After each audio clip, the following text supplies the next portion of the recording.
Hey there, my name is Nicole. Welcome to the Pine Cottage. Welcome if you're new. If you've been here before, thank you for coming back. Come on in. We're just gonna chit-chat about some knitting. Bring your drink and your knitting and let's visit. I don't even know what to say. The last video that I put up was 10 podcasts that I'm loving right now, and you guys really loved it. It blew up, and I'm so floored and just grateful and thankful that everyone watched it, and my channel has grown a lot just in a couple weeks, so I really appreciate you and I thank you.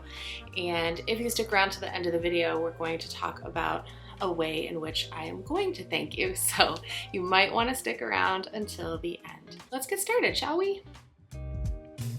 So the first thing I want to talk about is a couple things that I finished. In the last update for March, I was talking about how I wasn't quite done with several of my projects and I wanted to complete them in April.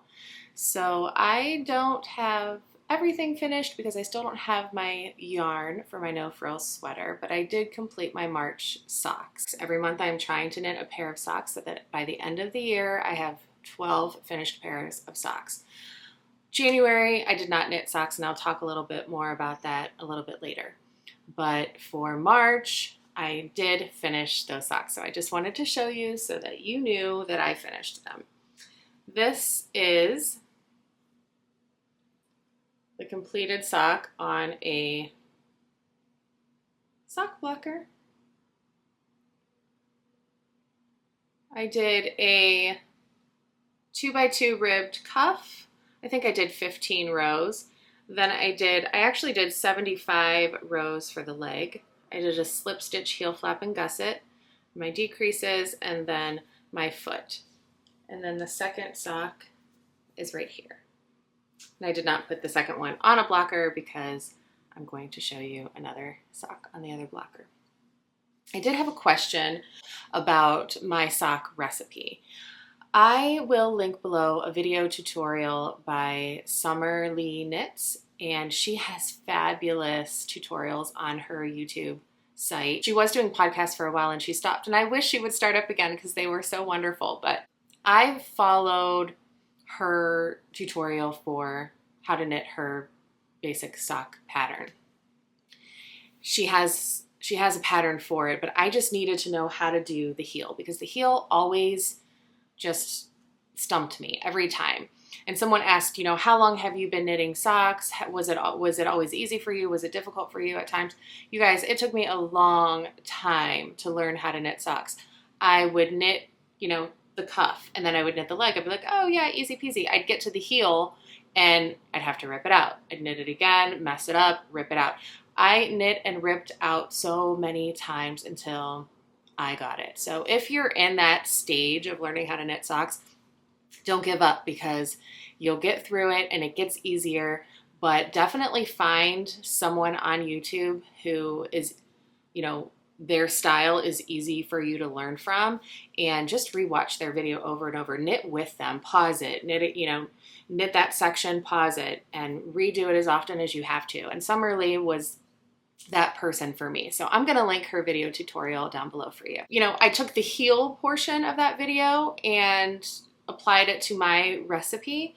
But other than that, I just do what my preference is at the time for my foot. I do like a 2x2 rib for the cuff. I like how it goes in at the top. I don't like, cuffs that kind of flare out. So I find that a 2x2 rib at the top, just goes back nicely into its original shape. I did do, I think the February socks that I did a 1x1 rib, and I just did it to kind of see how I would like it. And I don't like it as much as a 2x2. So I will probably always stick to the 2x2 cuff. The leg, this changes, my preference changes for it depending on my mood, quite frankly, or, the sock that I'm knitting. If it's a gift knit and I'm under a time crunch, I will keep the leg to 60 rounds. This sock I knew I was keeping for me and I wasn't in a huge hurry, so I just did 75 rounds because I had the time and I felt like it. So you can make the leg as long or as short as you want. If you want to do shorty socks, you know, then you just do, you know, a little bit. Then you get to your heel, which I have found when I first started knitting socks, I was completely overwhelmed by the slip stitch heel flap and gusset, and I was a big whiner about it. So I went to an afterthought heel with waste yarn, and I did that for a very long time. And then I felt like I was ready for a challenge, and I went back, found Summer's videos, and then was able to conquer this heel. This heel fits my foot better than the afterthought heel. So this is the one that I do. I know there are others out there. I just purchased another sock pattern from Kay, from the Crazy Sock Lady, her Follow Your Path sock pattern, because I really like the pattern that it makes for, you know, the leg and the top of the foot. But it calls for what's it called? An Eye of Partridge heel, which I've never done before. So I am going to venture into some different heels. You know, I'm a slow mover. I'm slow to transition into new things. So I have found what I liked, and I tend to stick with it until I am mentally ready for a little bit more of a challenge. So this is what I do. And then the foot, you know, it just depends on how big your foot is. I wear a 9.5 women's US shoe. So I knit 6 inches from where my heel ends to where I start to decrease for the toes. So this portion between my fingers is 6 inches for my foot. If I'm knitting for my dad, I know that the section between the heel and the toe decreases is 8 inches for his foot. Most of the women in my family are the same as me, so it makes it really easy. My sister-in-law is a tiny little Italian lady with little feet and little everything. So I make her the same size socks as I make for my son, although my son's feet are passing her up. So, you know, you kind of have to measure what works for you. I just measure that distance between where your heel ends and then like the base of your toe. I just measure that section, and then that usually works for, you know, this section. So that's kind of my recipe. I know somebody asked that. I don't know if that's clear as mud, but that's what I do. So that is my first finished object. That's my only finished object, because the yarn was back ordered for my no frill sweater, and I have to wait until May 5th. And so I don't have the yarn. My half finished object is my daughter's sock, which she has one so far for her birthday. And this is also my May sock. No, just kidding. This is also my April sock. So this sock is the Hermione's Everyday Sock pattern. And it's not the whole pattern. I just used the stitch pattern. So I did my cuff, my slip stitch, heel flap and gusset, my toe, and I just do like normal decreases for the toe, and then I Kitchener at the end. Sorry, I didn't add that in my description earlier. So I didn't follow, I don't even know what the rest of her pattern said. I didn't even read it, if I'm being completely honest. I just wanted the stitch pattern, and she has a chart. It's a free pattern. She has a chart in that pattern, and I just followed the chart for the stitch pattern. So again, I did a 2x2 rib for the cuff, and I just did a short cuff here. The leg, I only did 60 rounds this time because she wanted a shorter leg. And then I have the stitch pattern here, and at the top of the foot, the bottom of the foot, I just did stockinette. I did my heel slip stitch, heel flap and gusset, and I did my toe decreases with a Kitchener at the end. So that is her sock, and I'm currently working on her second one, and I am taking it with me. We will be leaving for vacation this week, so I will be taking it with me in the car. We have a long drive, so I'll have some car knitting as long as I don't get car sick, because I usually do. I usually have to take little breaks. I never know whether to count this as finished objects, because the granny squares are individually finished objects, but they are part of a larger work in progress. I just worked on some squares. So I did three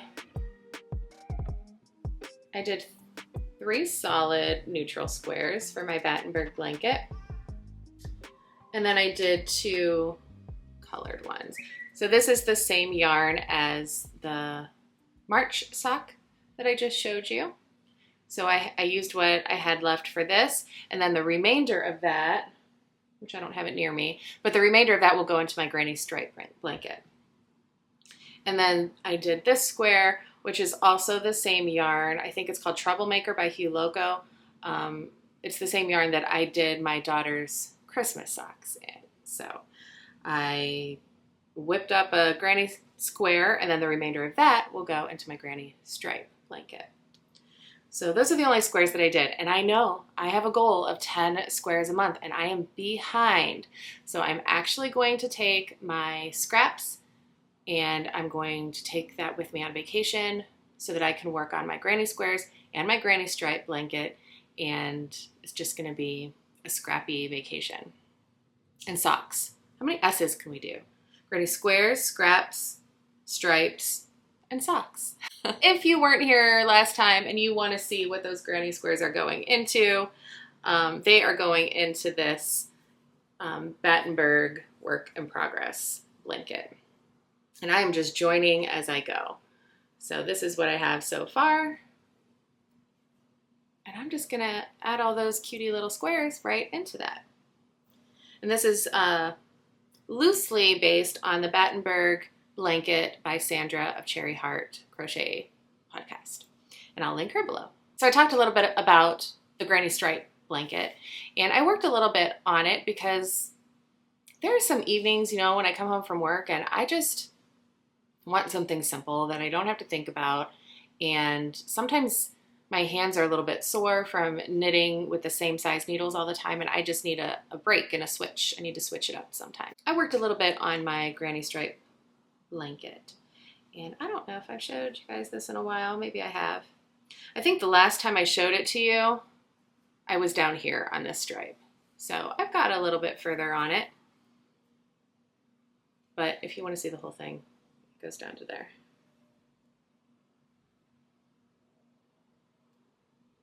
And it's all the way over here. So I'm just gonna roll this up, and this is gonna be nice actually to work on in the car because I can kind of cover up with it and just, it smells good. I had one of my Tuft Woolens bars of soap in there, the wool wash. So I can just cover up with this and just crochet on it while we're driving. Well, while my husband's driving, because I don't drive when we're pulling the camper. It makes me nervous. So did I mention we're going camping?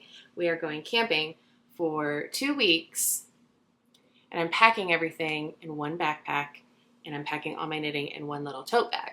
So wish me luck there. I don't know how I'm going to squeeze everything in there. Everything packing wise, as far as like my clothes and stuff like that, all fit in my backpack because I have conquered the minimalist packing thing. But packing my knitting in one tote bag, especially if I'm bringing all these scrappy projects, that's going to be a challenge. Anyway, this is my granny stripe blanket. For May, I did cast on another pair of socks, but I don't think those are going to be my May socks. I want to see how it goes. If I can get done with her other sock and the sock that I cast on, I'm going to count that as the January sock because I didn't cast on a monthly sock for the month of January. So the sock that I'm going to show you here in a second is going to be my January sock. So if I finish those socks and her other sock, maybe I'll purchase a souvenir yarn from where we're going for my May sock. Something to think about. I'm not going to decide right now because I want to see if I can finish what I started already. Talked about before, I can't cast on too many things and have too many things going at once, so I'm going to pause on the May sock and finish the January sock first. So let me show it to you because I cast it on. 1 second. I received a message from Carrie from Dark Lake Fiber Co. Fibers? I don't know if it's Co.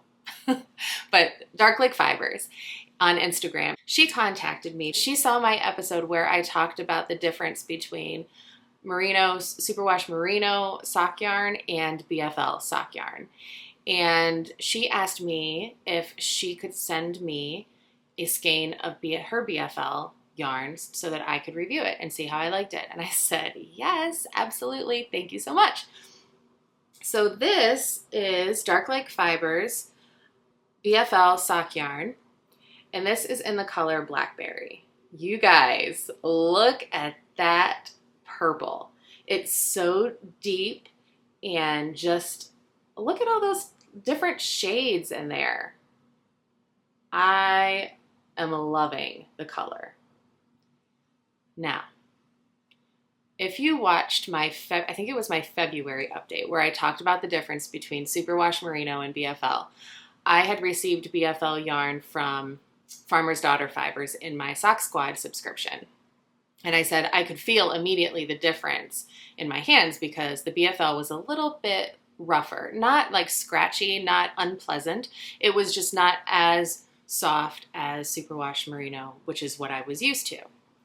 But this, it's still not as soft as Superwash Merino, but it is softer than the Farmer's Daughter BFL, which I found interesting. Like, it's soft. It's still gonna hold up like BFL does, more than Merino because of the way that the sheep's wool is coiled. And if you don't know what I'm talking about, go watch the episode from February because I talk about the difference between the two. I appreciate that it's going to be longer lasting, you know, as far as like washes. But I also appreciate that this is still soft. It's still soft. And I don't know if you can see, but it's got kind of a little bit of a halo, which I like. So I started just a vanilla sock with this yarn. So I did a 2x2 cuff, and I'm just knitting stockinette because after knitting the Hermione's Everyday Sock, which I'm going to knit more of those, and let me tell you, I really enjoy patterned socks. So like I said before, you know, I purchased a pattern from the Crazy Sock Lady for her Follow Your Path socks because I was just like into it. I was into that pattern sock knitting. I can't find my phone. Hello? See, I forgot where I was. My husband called me and it messed me up. I really enjoyed doing the patterned socks, which is why I purchased Kay's pattern. But for the car ride, I don't want to have to focus on a pattern because I do get car sick. And so if I can just know that I'm just knitting stockinette, I don't have to look down a lot for it. And so I think that would be the safer option. Between that and my granny stripe blanket, I should be okay with getting some work done in the car. I don't trust my stomach with a patterned sock in the car. So anyway, this is what I have so far, and I am really, really enjoying this yarn. And I just love the way this tonal is. It's just really, really pretty. So that is the colorway Blackberry in Dark Lake Fibers BFL Sock Yarn. So I will link her shop below. I just thought that was really sweet of her to reach out to me. Thank you so much, Carrie, for offering that. And I've enjoyed this BFL yarn so much. And I know that there were other people who watched that February episode that said, yes, they love knitting socks in BFL. I thought it would be a great opportunity to say thank you for being here and for subscribing and for all the love you guys gave me on that last video. I just really, really appreciate it. So I wanted to give back to you. So I purchased another skein of yarn from her, which is also in the BFL sock base, and this is in the colorway Grape. But it is a little bit brighter.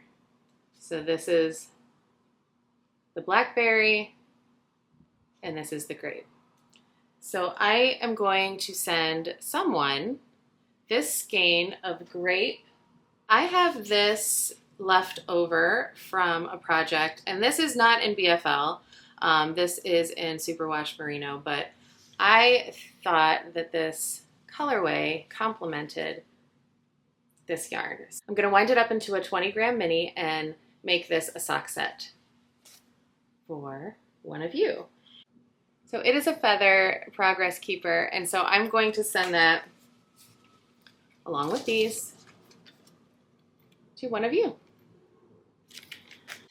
I'm hesitant to say certain words because I've had so many podcasters that I watch say that there are people who are coming into their videos and like hijacking the comments and just making all sorts of problems for their videos when they know that you are gifting something on that video. So I'm hesitant to say certain words. So I am going to gift this to someone who would like it. So if you are interested in being part of this process, leave a comment with the hashtag BFL Sock. BFL Sock. I'll put it on the bottom here. Hashtag BFL Sock. And that way I can filter through the comments and randomly choose one of you to receive this gift. I think you get my point. You catch my drift. That is my thank you to you for being amazing. The next thing that I would like to talk about are acquisitions. So I subscribe to Farmer's Daughter Fiber Sock Squad sock subscription. So their May sock, I think it's May sock, arrived. So if you are part of this subscription and you have not received your May Sock Squad subscription, don't look. This is in the colorway Rocky Mountain Pearls. And this is very like spring flower vibes to me. Not my preference, not my cup of tea, these colors. I do know who I want to gift this to. So I will be knitting up a pair of socks in this set as a gift, and it's going to go in my gift drawer for Christmas. I also placed an order with Knotty Pine Fiber Company because I love them so much, and I know I've talked about them before and you've heard it all before, but I do love them, and I wanted some more minis for my Battenberg blanket, and I wanted earthy tones. So I purchased some. These are the 3 minis that I purchased. This is like a pale ballet pink. This is, what's this colorway called? Warming Spices, that's this one. And this pinky one is called Coastal Pink. And then this one is Ochre. So I purchased those. And then, I don't know, you know, I do have quite a few colors like this, but I'm in a brown kind of mood. And so I did get a 100-gram skein of this gingerbread colorway, which is very similar to that pecan pie sock set that I got from Coast to Coast Yarn Company on Pie Day. But I don't know, I'm just feeling that color lately. So I did purchase this.